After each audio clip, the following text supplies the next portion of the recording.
وہ لمبا سفر کر کے جو آیا ہے اس کی حیثیت کو دیکھ کر تسبیح دے کر مسجد کے کسی کونے میں بٹھا دیا جائے کہ یہاں بیٹھ کر کے وظیفہ کرو۔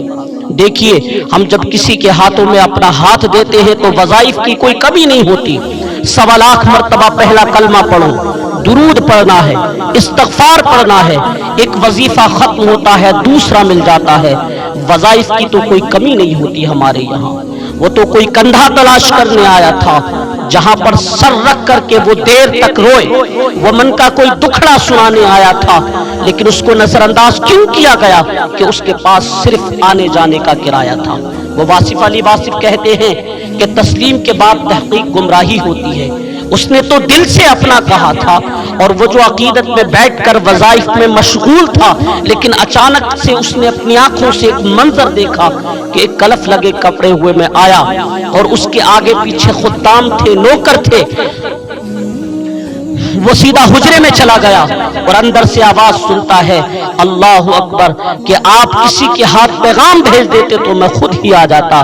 بتائیے کہ اگر یہ رویہ ہمارے سے لوگوں تک پہنچے گا تو لوگوں کو دین کہاں سے ملے گا؟ اور وہ جو باہر بیٹھ کر وظائف میں مصروف تھا، اس کے دل پر جو نشتر اور جو تیر چلے اور جو چھریاں چلی، اس کا مدامہ کس نے کرنا تھا؟ آقا علیہ الصلوۃ والسلام نے ارشاد فرمایا کہ جس سے بھی ملو خندہ پیشانی کے ساتھ ملو۔ آپ اپنے ملازم سے بھی اس طرح سے بات کریں کہ جس طرح سے آپ اپنے بیٹے سے بات کرتے ہیں۔ اللہ اکبر۔ جابر بن سلیم رضی اللہ تعالیٰ عنہ عرض کرتے ہیں کہ حضور آقا علیہ الصلوۃ والسلام نے مجھے ایک اور نصیحت ارشاد فرمائی۔ فرمایا جابر بن سلیم کسی کو شرمندہ نہ کرنا، یہ بھی اخلاق سے گری ہوئی بات ہے اور ہم قدم قدم پر رسوا کرتے ہیں۔ دیکھو بھائی، انسان کی فطرت میں بھول جانا ہے۔ کوئی بندہ مرنے سے پہلے آ جائے، ہاتھ جوڑ کر اللہ کی بارگاہ میں عرض کرے یا اللہ آج کے بعد گناہ نہیں کروں گا، میرے گناہوں کو معاف فرما دے، یہ اس کا وعدہ ہے کہ جو میری چوکھٹ پر دو آنسو لے آتا ہے میں اس کے گناہوں کو لوح محفوظ سے مٹا دیتا ہوں۔ ہم تو مائل بکرم ہیں، کوئی سائل ہی نہیں، راہ دکھلائیں کس کو کوئی راہ رب منزل ہی نہیں۔ جو گناہ چھوڑ دیتے ہیں عادت باری تعالی ہے وہ ان کے گناہوں کو معاف فرما دیتا ہے، لیکن ہمارا حال کیا ہے؟ اگر کسی سے غلطی ہو جائے تو معاف ہی نہیں کرتے۔ یار مثال کے طور پر ایک بندہ ہے، اس کو گناہوں سے چھوڑ کر کے گناہ چھوڑ کر اس نے مسجد میں ہی آنا ہے، لیکن ہم اس کو دیکھ کر کے کہتے ہیں لو سو چوہے کھا کر کے بلی حج کو چلی۔ او بھائی تجھ کو راستہ کس نے دکھایا ہے؟ اسی اللہ نے دکھایا ہے جس نے تجھے دکھایا ہے۔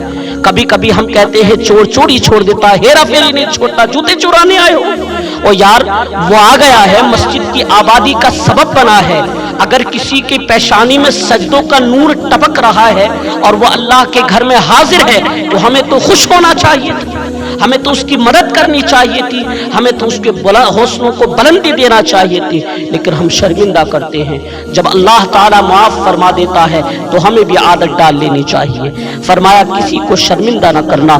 نبی رحمت صلی اللہ تعالیٰ علیہ وسلم کے ایک صحابہ حضرت عبداللہ ابن عباس رضی اللہ تعالیٰ عنہ روایت فرماتے ہیں کہ آقا علیہ الصلوۃ والسلام اور ہم بالکل جماعت کا ٹائم تھا، ہم کھڑے تھے نماز کے لیے کہ ایک صحابی رسول کی ہوا خارج ہو گئی۔ جماعت کا وقت تھا، ظاہر ہے وہ فوری طور پر اٹھے گا اور جا کر کے وضو کرے گا۔ جو وہاں سے نکل کر کے جائے گا وضو کرنے کے لیے تو شرمندہ تو محسوس ہوگا نا، سستی تو محسوس کرے گا نا، شرمندہ تو ہوگا۔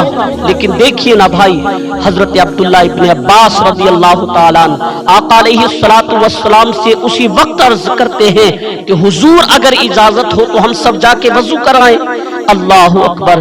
نبی رحمت صلی اللہ تعالیٰ علیہ وسلم نے آپ کو جو ہے شاباشی عطا فرمائی اور میرے مصطفیٰ جان رحمت صلی اللہ تعالیٰ علیہ وسلم خوش ہوئے، فرمایا کہ اللہ تمہیں آباد رکھے، اللہ تمہیں خوش رکھے۔